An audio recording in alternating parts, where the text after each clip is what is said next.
वरिष्ठ बीजेपी नेता और पूर्व वित्त मंत्री जयंत मलैया के बेटे सिद्धार्थ मलैया ने पथरिया विधायक रामबाई के खिलाफ चल रही कार्रवाई को लेकर प्रशासन और अपनी ही सरकार पर सवाल खड़ा किया है।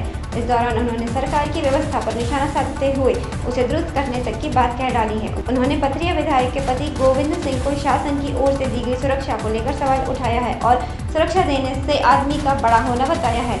इस बीच विधायक के परिवार को लेकर उन्होंने कहा है कि इस मामले को लेकर आज न्याय की आवाज़ उठा रहे हैं और व्यवस्था पर भी सवाल उठा रहे हैं, क्योंकि अभी ऐसा नहीं किया तो आने वाले समय में यह अपराध और बढ़ेगा और क्या पता आज नहीं तो कल या 5 साल बाद उनकी भी हत्या की जाए। हालांकि इस बीच विधायक रामबाई के मामले को लेकर सिद्धार्थ ने 2 पक्ष सामने आए हैं। उन्होंने एक पक्ष पर सुप्रीम कोर्ट की कार्रवाई को सही बताया है, लेकिन दूसरे पक्ष को लेकर उन्होंने पुलिस और प्रशासन की कार्रवाई पर भी सवाल किया है। उन्होंने कहा कि हर काम के लिए सिस्टम है और एक कायदा है। रामबाई के यहाँ पर अतिक्रमण हटाने से पहले नोटिस देना चाहिए था, उसके बाद बाउंड्री वॉल तोड़नी चाहिए थी। इसी तरह उन्होंने हटा में गोविंद सिंह परिहार के भाई और भतीजों पर संरक्षण देने के नाम पर दर्ज की गई FIR पर भी सवाल उठाया है। उन्होंने कहा कि पहले जांच होना चाहिए थी, उसके बाद मामला दर्ज होना चाहिए था, क्योंकि गोविंद सिंह से महेंद्र सिंह के परिवार का कोई संपर्क नहीं था, इसलिए पुलिस द्वारा उन्हें हिरासत में लेने का कोई सवाल नहीं उठता। गुजरात पुलिस द्वारा 3 ठगों को गिरफ्तार किया गया है। आरोपी फर्जी एडवाइजरी फर्म बनाकर मध्य प्रदेश, गुजरात और झारखंड में ठगी करते थे। ठगों ने टायर व्यवसायी से दोस्ती कर उसके नाम से ही फर्जी फर्म बना ली थी। साथ ही ठगों ने बालाजी ट्रेडर्स के नाम से निवेशकों को फोन कर लाखों रुपए खातों में जमा करवा लिए। शिकायत के बाद गुजरात से आई स्पेशल ऑपरेशन ग्रुप द्वारा यह कार्रवाई कर आरोपियों को गिरफ्तार किया गया। विजयनगर थाना TI तहजीब काजी के मुताबिक SOG ने थाने पर इन ठगों को पकड़ने के लिए सूचना दी थी। गुजरात पुलिस द्वारा शहर के तपेश्वरी बाग कॉलोनी में दबिश देकर शैलेंद्र राजावत, दीप बामने और मातवर मेहरा को गिरफ्तार कर लिया गया है। गुजरात के अफसरों ने बताया कि आरोपियों के विरुद्ध घनश्याम की शिकायत पर प्रकरण दर्ज हुआ है। पीड़ित ने बताया था कि आरोपियों ने निवेश के नाम पर लाखों रुपए खातों में जमा करवाए थे। टीम ने जब तपेश्वरी बाग में छापा मारा तो पता चला यहां राजेंद्र ठाकुर की टायर की दुकान है। राजधानी में कोरोना के बढ़ते संक्रमण को रोकने के लिए जिला प्रशासन गंभीर हो गया है। अब सार्वजनिक जगहों पर बिना मास्क, सार्वजनिक जगहों पर थूकने वालों और होम क्वारंटाइन के निर्देशों का उल्लंघन करने वालों को स्पॉट फाइन की कार्रवाई तेजी होगी। इसी संबंध में भोपाल कलेक्टर ने स्पॉट फाइन की कार्रवाई करने के लिए 43 दल गठित करने के आदेश जारी किए हैं। प्रत्येक दल में 4-4 अधिकारी होंगे। इसमें जिला प्रशासन, पुलिस और नगर निगम के अधिकारी या कर्मचारी की टीम बनाई गई है।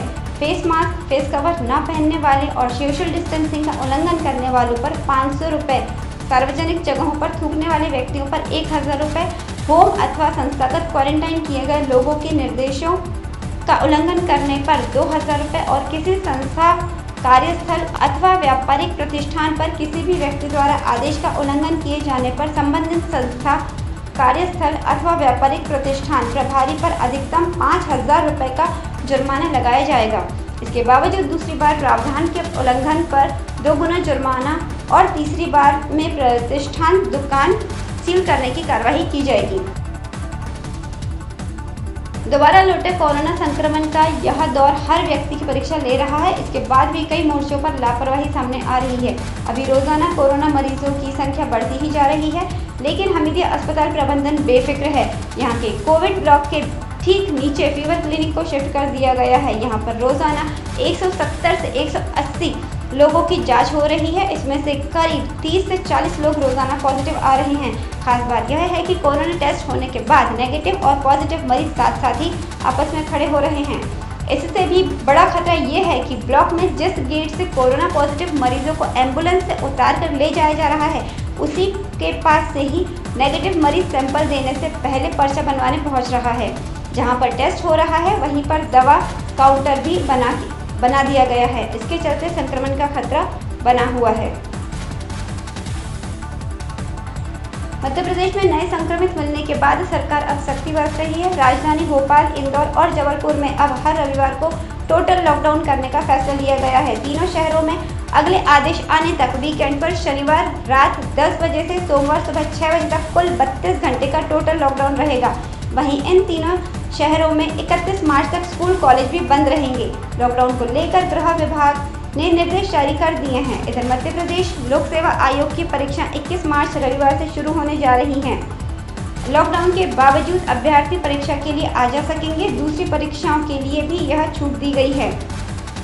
कोरोना के चलते पिछले साल 22 मार्च से लॉकडाउन शुरू हुआ था। उसके ठीक एक साल बाद 21 मार्च को एमपी में दोबारा लॉकडाउन लगेगा। राज्य में बिगड़ते हालात के मद्देनजर सीएम शिवराज ने बंगाल से लौटकर एयरपोर्ट से सीधे मंत्रालय पहुंचकर समीक्षा की बैठक की। बैठक में मुख्य सचिव इकबाल सिंह बैस, डीजीपी विवेक जौहरी, स्वास्थ्य विभाग के अपर मुख्य सचिव मोहम्मद सुलेमान, गृह विभाग के अपर मुख्य सचिव डॉक्टर राजेश राजौरा और प्रमुख सचिव शिव शेखर शुक्ला शामिल थे। प्रदेश में दिन की शुरुआत काले घने बादलों के बीच हुई। करीब 20 किलोमीटर की गति से तेज हवाएं चली और कुछ इलाकों में हल्की बूंदाबांदी हुई। दोपहर में बादलों के बीच सूर्य देव दर्शन देते रहे। शाम होते होते अचानक बादलों ने करवट ली और तेज आंधी चलने लगी। शाम तेज बारिश के साथ ओले गिरने लगे। कई जगह बारिश हुई तो कई जगह ओले भी गिरे। भोपाल में तेज आंधी चलने लगी और गरज चमक के साथ बारिश भी हुई। इंदौर में तो कुछ इलाकों में तेज बारिश के साथ हल्के ओले भी गिरे। वहीं कुछ जगह बूंदाबांदी हुई। वहीं राऊ से पीथमपुर के बीच तेज बारिश के साथ ओले गिरे। ओलों के कारण सड़क पर बर्फ की चादर बिछ गई। इधर खरगोन और उज्जैन में भी ओले गिरे। अचानक हुई बारिश से किसानों की चिंता बढ़ा दी है। हालांकि बारिश कुछ देर बाद मौसम खुल गया है। दमोह के पथरिया से बीएसपी विधायक रामबाई के पति गोविंद सिंह को एसटीएफ और पुलिस की टीमें 6 दिन बाद भी नहीं पकड़ पाई है।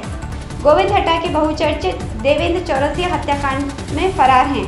उसकी गिरफ्तारी के लिए पुलिस टीम ने उत्तर प्रदेश और महाराष्ट्र में भी दबिश दी है।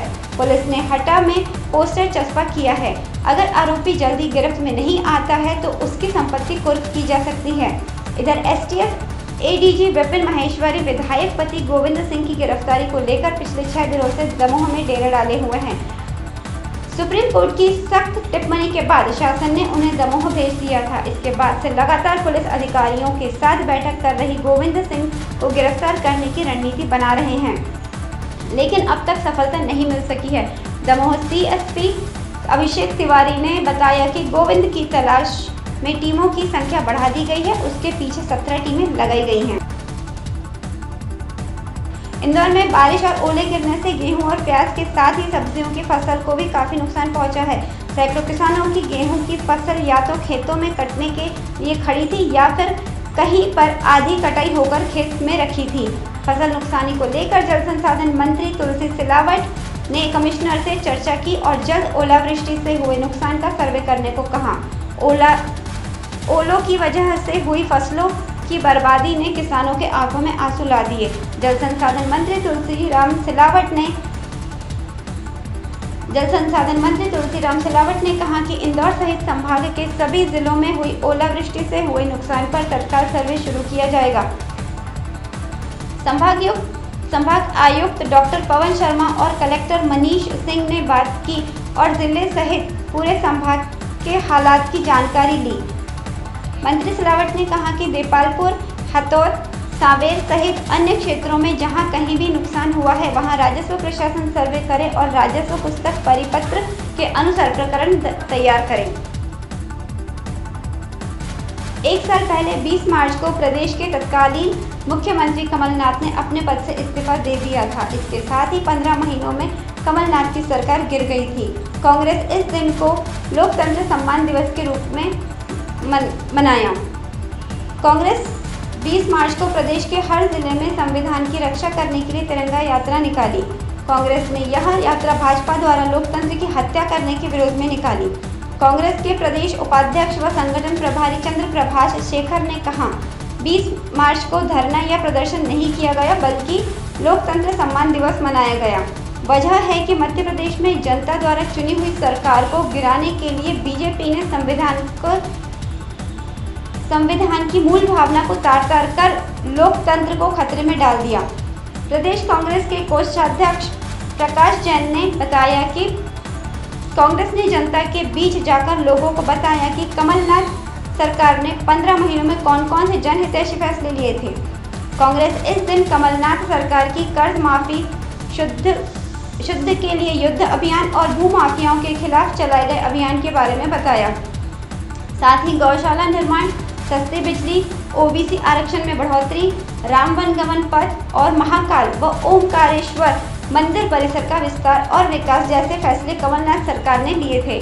उन्होंने कहा था कि वैसे तो 20 मार्च काले दिवस के रूप में मनाया जाना जाएगा, लेकिन काले दिवस वे मनाएंगे जो काले काम करते हैं। हम इस दिन को संविधान की रक्षा करने का संकल्प लेकर जनता के बीच गए।